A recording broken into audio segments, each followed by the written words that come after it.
Have you ever felt like you're living someone else's life?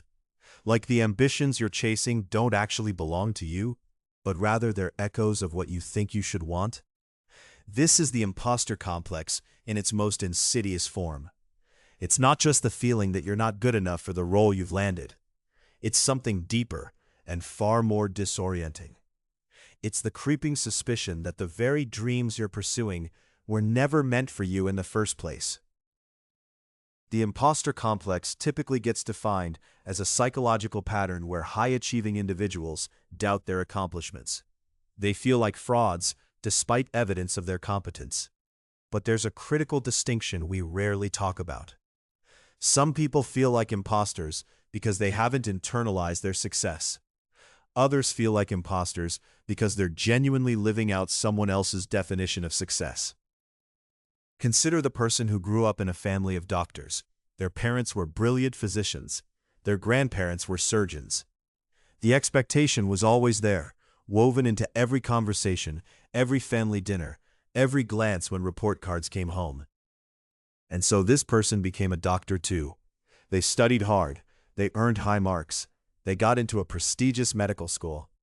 By all external measures, they succeeded.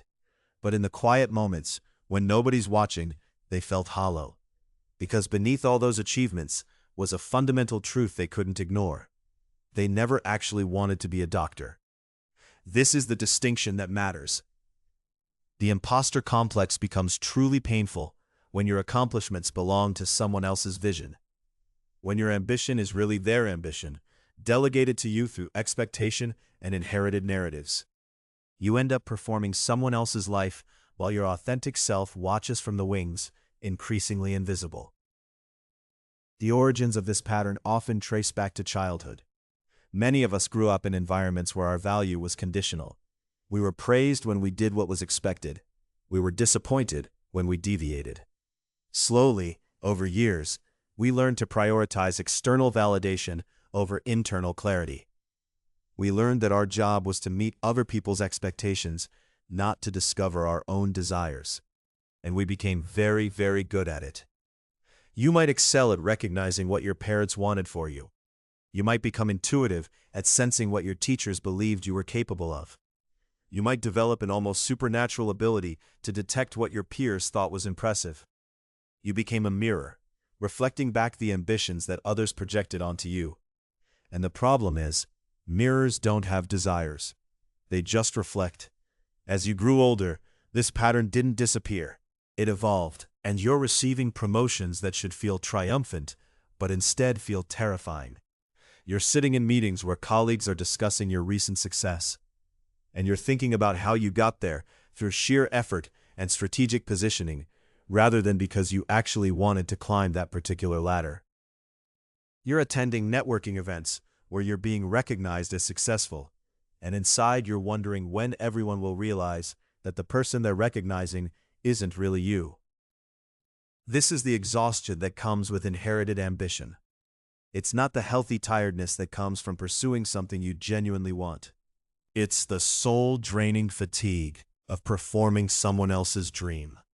You're running a marathon that someone else started, toward a finish line you didn't choose, and you can't stop because stopping would mean disappointing everyone who believed in you.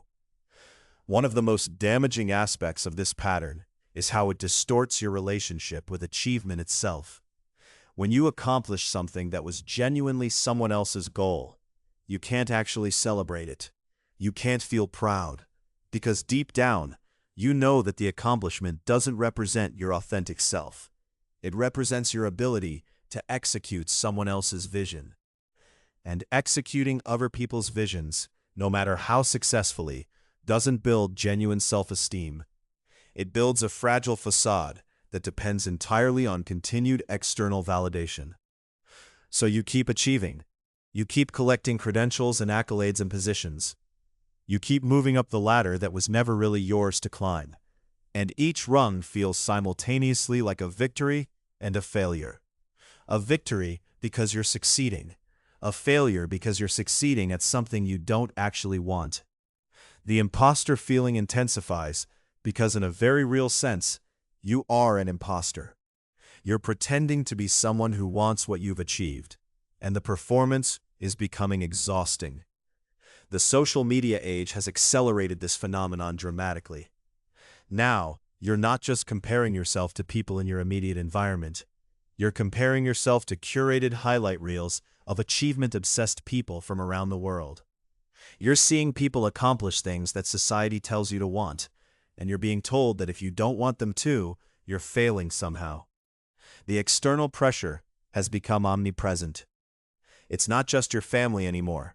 It's influencers, algorithms, and the collective cultural narrative about what constitutes a successful life. Many people with borrowed ambitions develop a particular coping mechanism. They become achievers, overachievers even. Because if they can just accomplish enough, they think, maybe they'll finally feel okay. Maybe this next promotion will be the one that feels right.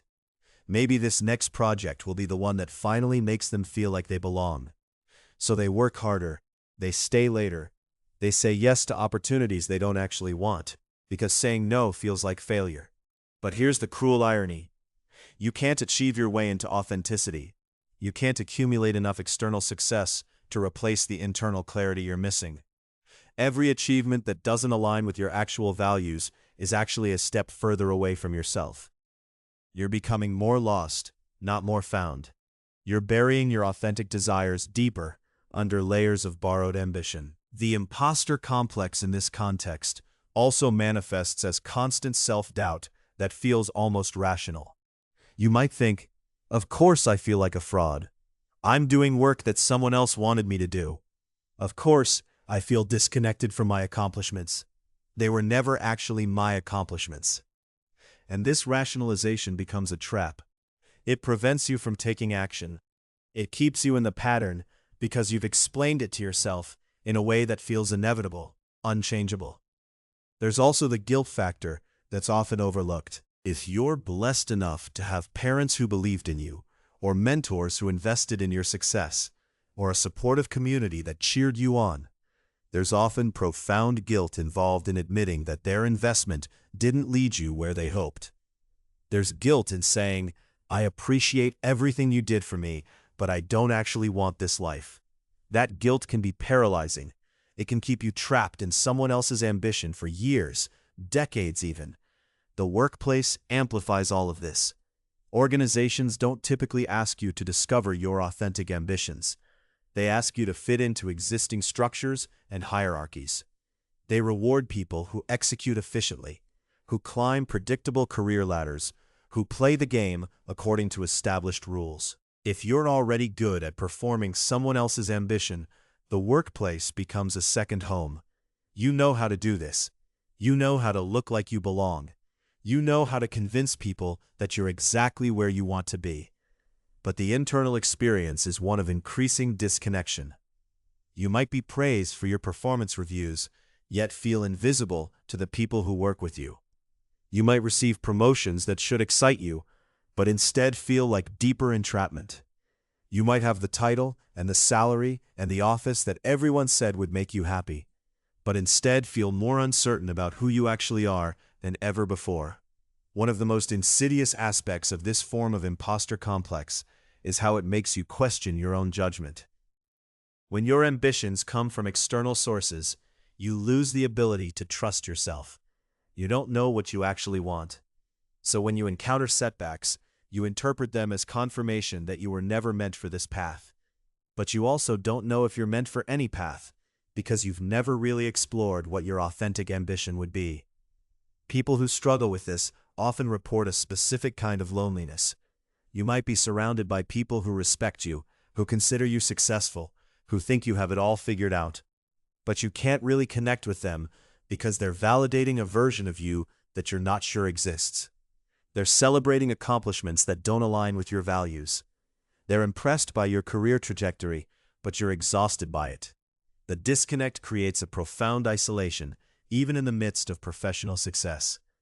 The path forward requires something that feels impossible from the inside of this pattern. Radical honesty with yourself. And I mean complete, unflinching honesty. Not the kind where you acknowledge the problem but then rationalize why you can't change it. Real, scary honesty about what you actually want.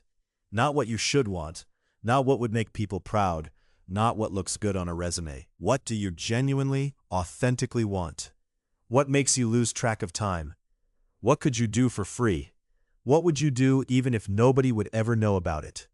These questions are terrifying if you spent years training yourself not to ask them.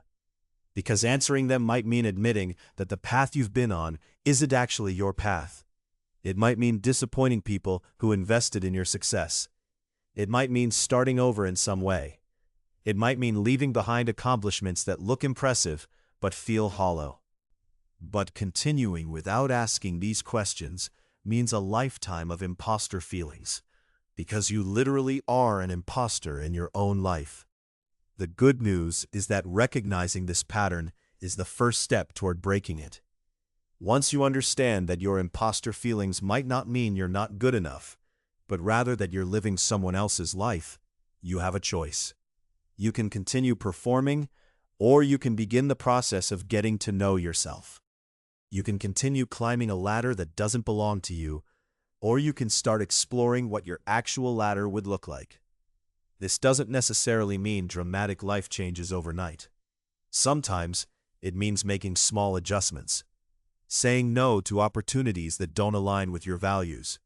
Saying yes to things that excite you, even if they seem unconventional. Spending time alone with your thoughts without external input. Reading about fields that weren't on anyone's timeline for you. Taking classes in subjects that interest you but have no career relevance. Giving yourself permission to want things differently than everyone around you expected. It means having difficult conversations with people who invested in your success, not from a place of blame, but from a place of honesty. It means understanding that their love for you doesn't require you to live out their vision. It means believing that you can care deeply about the people in your life while also choosing a different path than the one they imagined for you. Most importantly, it means recognizing that your authentic ambition, whatever that is, belongs to you. And that ambition, even if it seems smaller or less impressive than the one you've been performing, will feel fundamentally different. It will feel like yours. And that makes all the difference between success that feels like fraud and accomplishment that feels like growth. The imposter complex begins to dissolve not when you become successful at someone else's dream, but when you finally give yourself permission to dream your own.